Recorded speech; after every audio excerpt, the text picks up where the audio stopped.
소아 우울증은 이제 존재한가? 옛날에는 과거 1980년도 이전에는 소아 우울증을 인정을 안 했어요. 뭐 애들이 우울증 걸냐? 뭐 우울할 수가 없다. 그런데 1980년도에 우울이 가능하다고 얘기를 했거든요. 정의를 내렸습니다.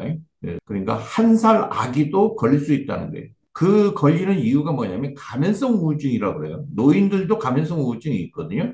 그래서 이제 어린아이들이 과잉행동, ADHD라든지 공격적인 행동이라든지 짜증, 비난, 폭력, 분노, 아니면 이제 비행, 이런 식으로 우울은 아닌 것 같은데 왜 애가 좀 달라지지? 라고 하는 것처럼 감염성 우울증으로 이제 변화될 수 있단 말이에요. 야, 소아청소년은 아까 얘기했지만은 이제 10%에서 15%지 우울증이에요. 우울감이 아닙니다. 그래서 이제 보통 19에서, 아니, 9%에서 13%는 정말 치료가 필요하다. 이거 약물 치료든 상담 치료가 필요할 정도로 우울증이 나타나는 게 9에서 13%예요. 그러면 1세에서 6세는 1%밖에 안 되거든요. 그리고 7세에서 12%는, 12세는 이제 2%밖에 안 돼요. 이거는, 그러니까 아까 얘기했지만 이제 사춘기 갈수록 호르몬 변화가 나오거든요. 그 호르몬 변화가 우울증을 나타낼 수 있는 지표가 굉장히 높다고 많은 학자들이 얘기합니다. 그럼 이제 우울증이 뭐냐? 일반적 증상이 있습니다. 세계 정신보건의학회에서 다 이제 진단 기준입니다. 그래서 여러분들이 좀 보셔야 되는 건데, 우울증이라는 거는 이제 그런 우울한 기분들이 있잖아요. 여러 가지. 그런데 요거는 꼭 아셔야 돼요. 뭐냐면은 하루 종일 오전과 오후, 저녁까지 하루 종일 2주 이상 지속될 때 우울증이라 정의돼요.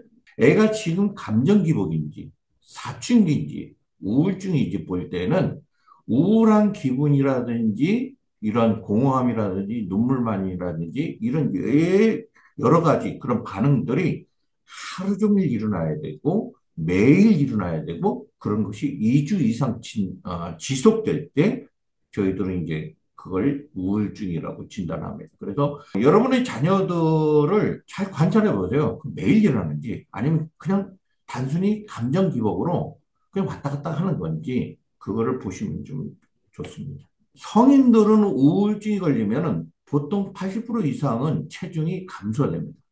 먹을 기운이 없어요. 그런데 청소년이 좀 다릅니다. 체중이 너무 증가를 하거나 그리고 성인들 같은 경우에는 불면증이 났지만은 청소년 같은 경우는 50% 이상, 한 70% 잠을 너무 많이 잡니다. 그래서 학교에서 자고. 사춘기하고 많이 비슷해요.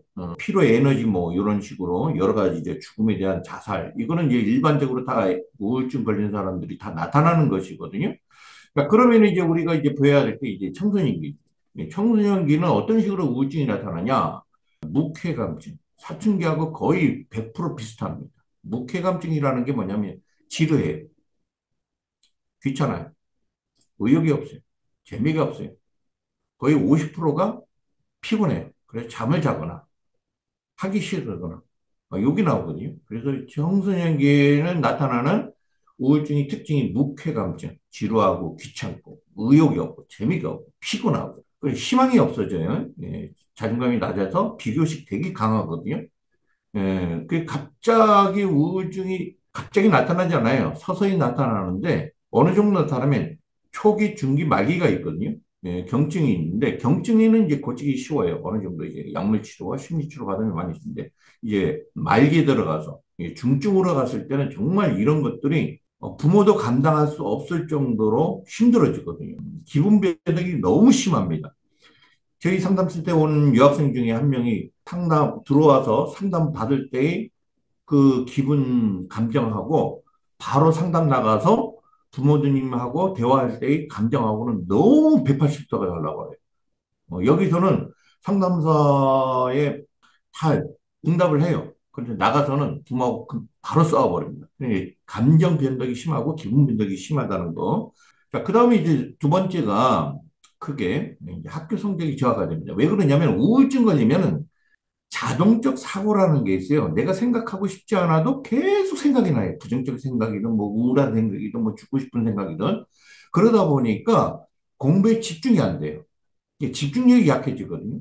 그럼 집중이 안 되다 보니까 기억력도 떨어져요. 그러다 보니까 학교 성적이 떨어지는 거죠. 자, 또래 관계가 위축됩니다. 아까 얘기했지만은 우울증 걸리게 되면은 굉장히 예민해지거든요. 그러면은 친구가 한마디 하는 거라든지 아니면 부모라든지 이런 사람들로부터 어떤 이제 갈등이 생겼을 때 작은 갈등인데도 해결하지 못해요. 그래서 또래 관계 위축되고 아까 얘기했지만 너무 자고 뭐 너무 많이 먹거나 그런 거 성적으로 난잡해지고 뭐 여러 가지 자살 뭐 그런 생각도 많이 합니다.